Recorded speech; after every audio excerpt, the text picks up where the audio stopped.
Welcome to the Human Capital Squad Talk.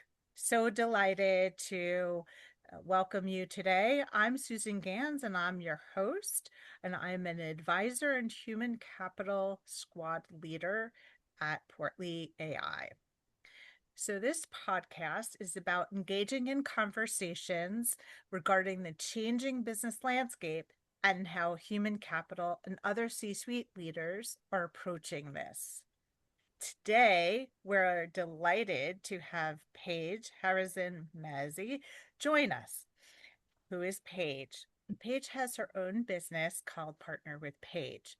She is a leadership advisor, organizational consultant, and coach who partners with executives to build healthy and high performing organizations. Welcome to the podcast, Paige. Thank you, Susan. Glad to be here. Fantastic. Let's dive in. So, first, share with our audience a brief background about your industry and the transformations that you've seen over the last few years. Sure. Gosh, well, I would say I am a multi-industry type of gal. So I started my career in talent and recruiting at Goldman Sachs in, major financial services, and then moved over to management consulting, where I held a similar role at McKinsey and Company. And I then decided after talent and recruiting, I wanted to do something broader in the scope of talent management. Ended up moving to PE as a chief of staff, and then in tandem with moving out to San Francisco and kind of by osmosis thinking, oh, well, I must work in startups. This is the place to be. I spent the last 8 years before founding my independent practice in a mobile gaming company and a health tech company, respectively. So that's that if I count five different industries on Amazing. so far, and not including the clients I'm serving now. And it's as far as the changes and transformations over the last few years, I mean, how I think the better question is what hasn't changed. We're just seeing change everywhere. There's this term poly crisis out there, right? Where we have geopolitical factors every day. There's something new in the news, right? And the rise of AI, of course, and prices, speaking of rising, there's just it feels like we are all inundated faster than the human brain can keep up with. And so in terms of business trends, I mean, post-pandemic, right? There's this sort of pushback to the office that a lot of companies are trying to do, or at least thinking about how to quote unquote solve for remote work as though it's a problem to be solved, which is a different conversation.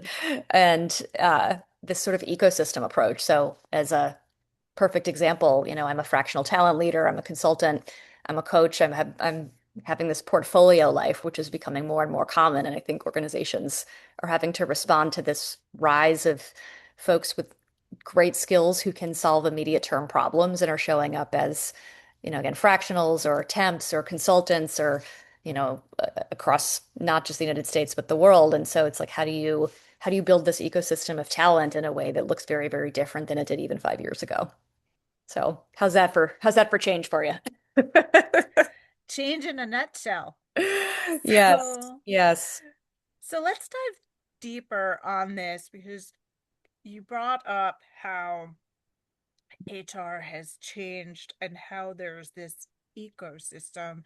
So, share how this then relates specifically to the HR function and this whole notion of workforce transformation in this Mhm. AI era. Oh my gosh. Yeah, there's so much to say here and it's happening in real time, right? So I think HR leaders are seeing there's the sort of administrative work of yesteryear is obviously going away, right? So, AI agents are now moving beyond chatbots to being able to act autonomously and manage complex workflows. So, all of a sudden, people who are running payroll and looking for errors and people who are even doing more human processes like onboarding, those roles are going to change immensely, right? Or potentially in some cases be replaced. And recruiting is changing. So, back to my bread and butter, I've always been in talent and recruiting in one way or another. We've seen, HR teams moving more toward AI for heavy lifting of screening candidates and even assessment, which is an interesting space because I do believe you really need to still have that human judgment aspect to hiring. And also for HR teams thinking about how do you use candidate strategy and relationships as a competitive advantage. So I really think, for HR, it's about kind of, I think it's a good thing. And net, it's like, folks like me have been really wanting and needing a bigger seat at the table with executives to go above and beyond this sort of keep the lights on mentality and offering much, much more and thinking more strategically about beyond transformation and change about just, who is our workforce? What do they need? How can we plan to sort of uh, give them those needs and think about a skills-based approach to talent development and to hiring in this age of AI versus again, the old norms of thinking about where somebody went to school or where somebody may have worked as a proxy for that talent. And, arguably that never worked before, but I think AI is starting to eliminate some of those things as well, which is going to be really interesting to see how that evolves. And part of the reason I'm so excited about Portly AI is this idea of skills-based hiring and skills-based approach to talent, which I think really is the future. Absolutely. I couldn't agree with you more, especially what you were highlighting with respect to a bigger seat at the table for HR leaders, because no longer is it just compliance focused or check the box with respect to recruiting. I see trends around more project driven work Yep, and um, trends around skills based indices that are being developed with between Wharton, for example, uh, and this is now putting a highlight on really understanding what are people's capabilities and what are the right. skill sets, and thinking more broadly about one's business and really having a deeper understanding of all the underlying factors of what's driving business, which brings a broader lens to HR than a smaller silo than people are used to operating. No Uh, doubt. so thank you so much for highlighting that. And so given this big transformation that's happening at a very fast pace, what lessons have you learned and what are you seeing with your clients, and what guidance would you give our audience? Sure. Well, I think one thing that helps me is actually to I like to define my terms and everything I'm talking about. So, when I think of change and transformation, those are actually different things. So, I think of the change as the entity that is changing. So, I'm having a layoff in my business. That's a change, right? Or I'm thinking about AI and incorporating that into my workplace go-to-market strategy. That's a change. Transformation is the internal experience that we all have in response to the changes. So it's the deep sense of sadness and loss and the grief that I feel for myself or my colleague who loses their job, or it's the fear of, is AI going to take over all of the things that I've been doing? So those are different. And I think once we start to separate out the change, which is the again the external thing, and then the transformation, which is our internal response to the thing, we can start to have a much deeper conversation, which is why the iceberg is back here, right? We have to look at what's above the surface and below the surface to be able to thoughtfully plan and have conversations around what does this all mean and for our business, which is made up of, yes, still people. And that is unchanged in most cases. So as far as advice I give to my clients, one thing I say all the time in coaching conversations and advisory discussions is think about controlling the controllables. So you can absolutely control your own internal experience and your behaviors in response to that experience. So if I'm afraid of AI taking my job, I can go and have a conversation about that with my manager or with a trusted person in my organization and get information and learn and understand what kinds of skills are going to be valued in the future, what types of thought is happening at in rooms I'm not a part of in order to just get a feel for what's happening, and not just in my organization, by the way, but outside of it. And for executives themselves, unfortunately, you can't control market headwinds and tailwinds, but you can absolutely assume that they are going to happen to you. And you can start to think about building strategic roadmaps that are less in the ilk of the 2-year plan on a PowerPoint with lots of boxes and charts and very, very pretty, neat and tidy, you know, things that make us all feel really good because they're done, but actually do something that's a little bit different and come up with something that's more flexible and more iterative. And I think startups often do this, frankly, better than a lot of more established organizations because they're used to change and iterating and improving. And I like to remind people about that. It's, thinking about what can you actually what can you operate within your control and what do you know that you can't and how do you plan for what you can't? And I think that's a useful frame, particularly layered onto the emotional experience of it all. Yes, I appreciate you calling out the difference between uh, change and transformation and what's internal and what's external. And I think sometimes people don't put enough emphasis on what is the emotional impact because Mm, our nervous systems, as you know, are wired to keep us safe and small and absolutely. to put up walls Right. um, as part of Yeah. that protection. But opening up that conversation and having a real dialogue in a safe space to say, this is what I'm really concerned about. And And yeah, I we're think I changing think so there's a rapidly. real yeah, I think there's a real reticence to do it for some leaders because emotions are I don't agree with this, but viewed as a thing to be feared. And oh gosh, we can't solve for people's emotions. This is not problem solving in its truest form. So what do I even do when somebody says to me,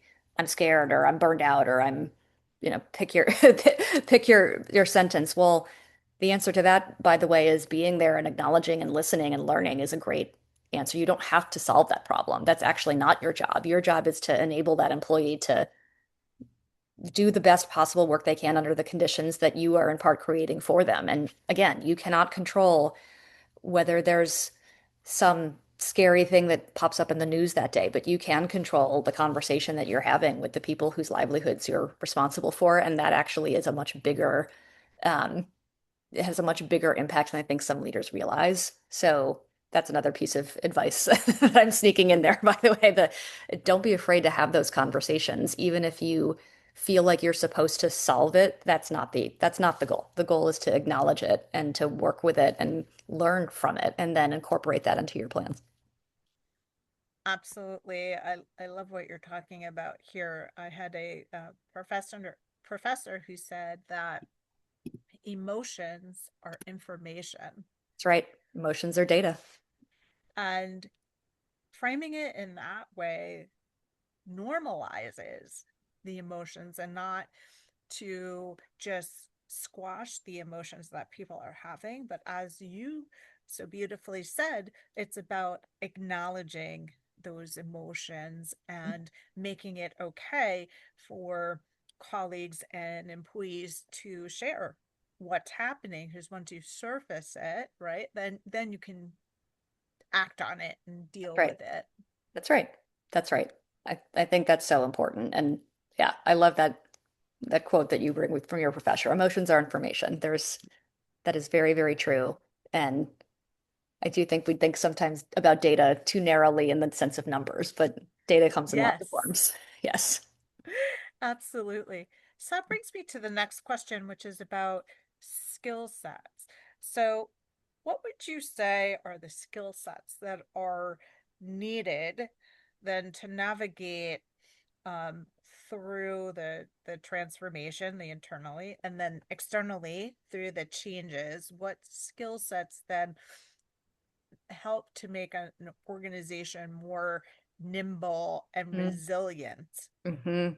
Well, I think a lot of it is what we're touching on. So to maybe summarize, one is I think self-awareness on the individual level, uh, and understanding one's own feelings of fears of scarcity or lack of certainty or is my autonomy going away? And where do those fears or where do those feelings come from? And being able to look inward, first of all, and deal with them. Because I think once you become proficient at that, you can start to build empathy for where others might be feeling from their own lived experiences, right?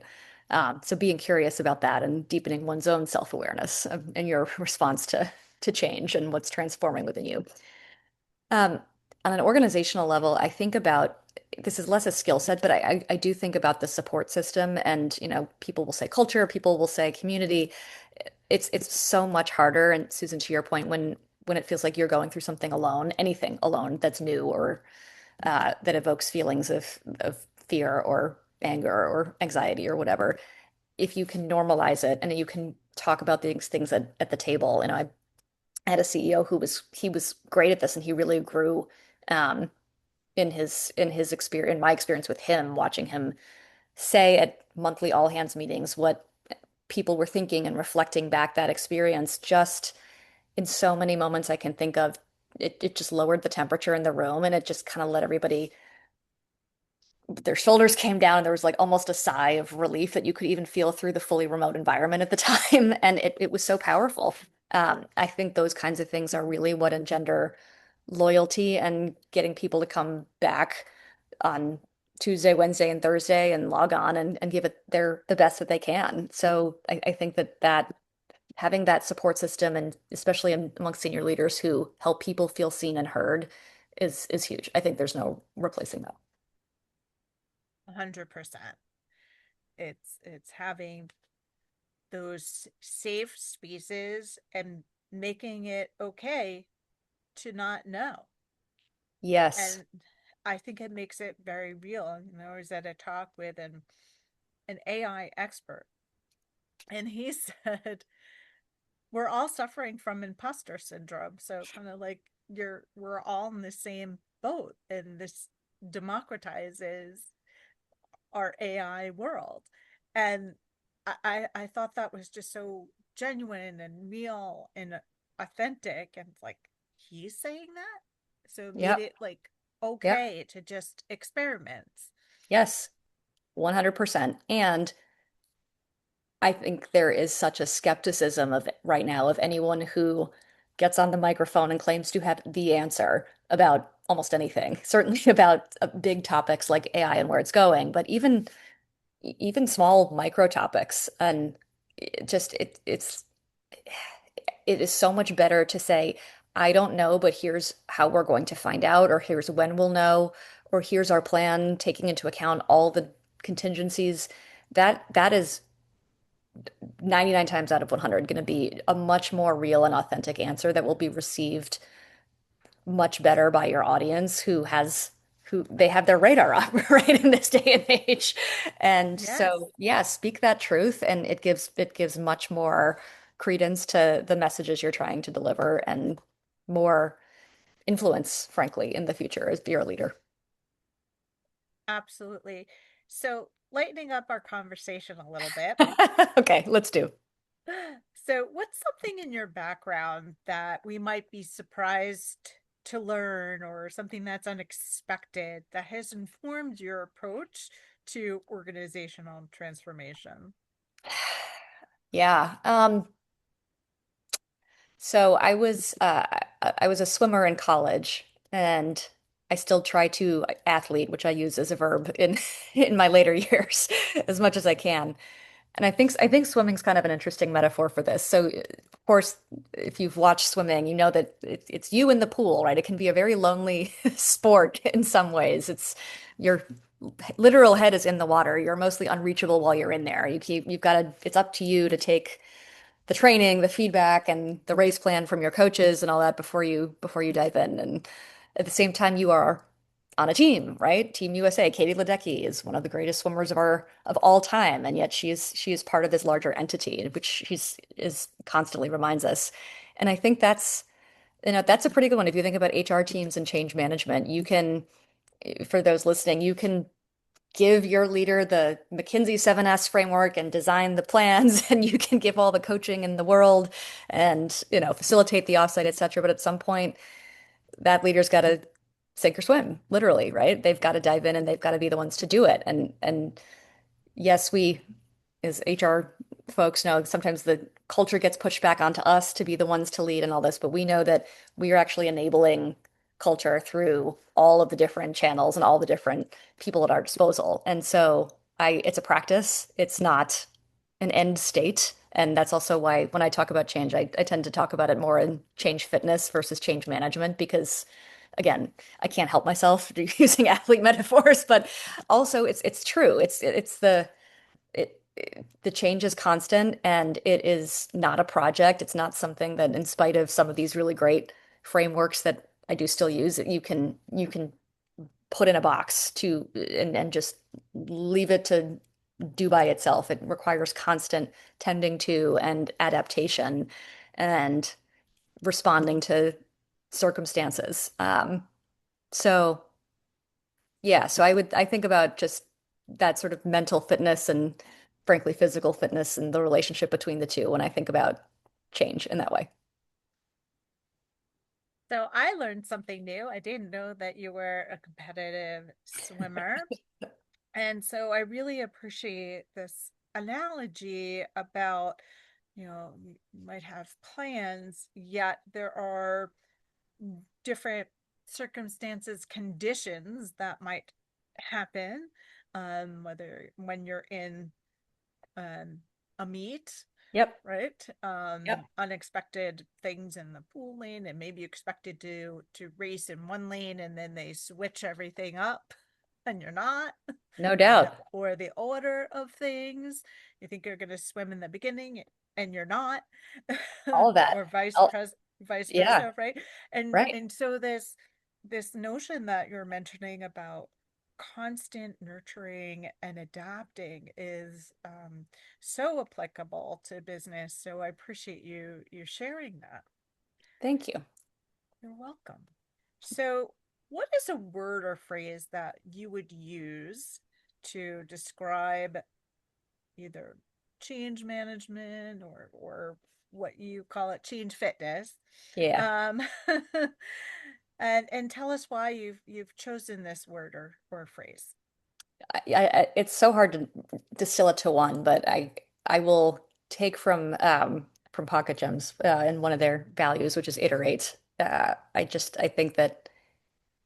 think it's so important to evoke the idea that you are never going to know everything. And there's always going to be every single day in any change, quote unquote, effort or process where you're going to learn new information. And every moment of every day, there's some new soundbite that's coming at you, whether you consciously know it or not. And so you have to be really good at responding to those cues and those learnings in order to and fold it in to the change process. So I think iterating and the willingness to iterate also that goes within that. Again, the the iterating is above the iceberg and the willingness is below to really be effective. So iterating. So for our audience, being able to respond to the cues and having the willingness to also listen to those cues is easy to ignore. Absolutely. Especially when you're so laser focused on the change at hand. It's like it's so easy to go, no, I have my plan. I have my plan. It feels so good.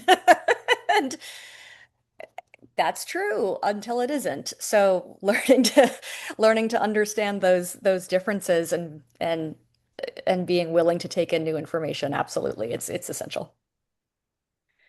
So, Paige, in closing, what would you like our audience to remember about our conversation again today? Oh gosh. Well, one thing I would will say is I don't want to speak on any of this like it's just so easy, right? Change is hard. Transformation is even harder. Again, that internal experience. And so I want to acknowledge that. Uh, and for those listening, I absolutely want to say if you're going through a change or about to embarking on the precipice of, there's going to be a lot of feelings that come up. I've named a bunch of them in this conversation. And I would say, don't be afraid of those feelings. Embrace them, use them. They are data. They are going to help you. They're not going to hurt you. They're not things to run from. They're things to get curious about.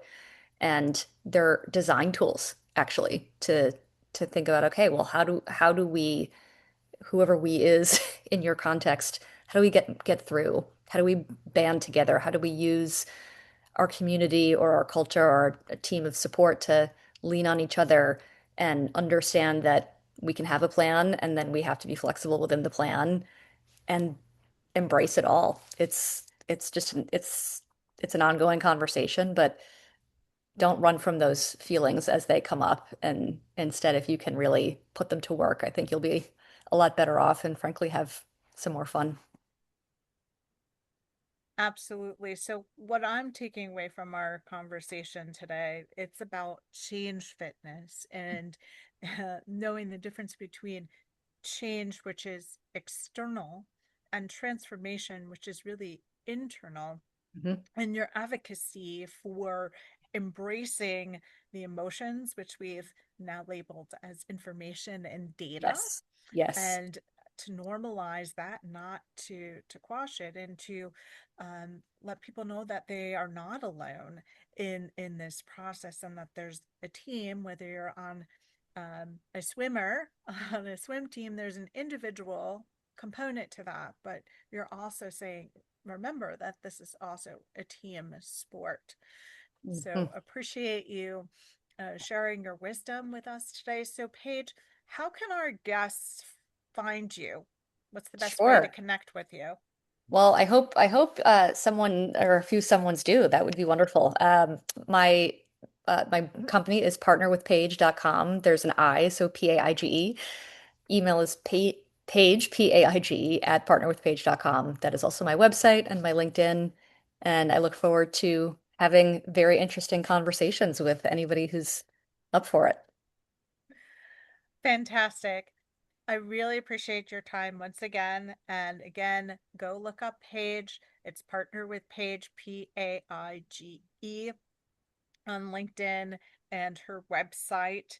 If you'd like to find out more about Portly AI and the Squad Talk, please visit our website, Portly, PORTLY.ai. And in the squad spirit, keep growing and evolving and leading the way. Thanks again. Thank you.